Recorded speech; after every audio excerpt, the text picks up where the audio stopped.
Hello viewers, in this video I'll show you how to fix Realme phone emergency calls only problem. So let's see how to fix it.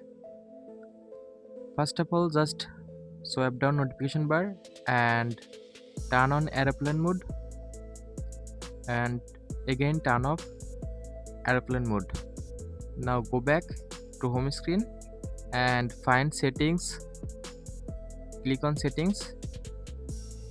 Now scroll down, click on system, and now scroll down, click on reset phone. Now click on reset network and Bluetooth settings, and then click on reset. Now go back and find mobile network option, click on it.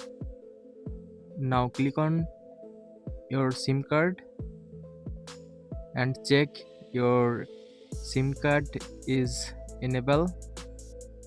Just click on enable and go back. Now normally restart your phone. After all this process, if your problem not solved, then check your SIM card and SIM slot. So thanks for watching. Don't forget to like, comment and subscribe.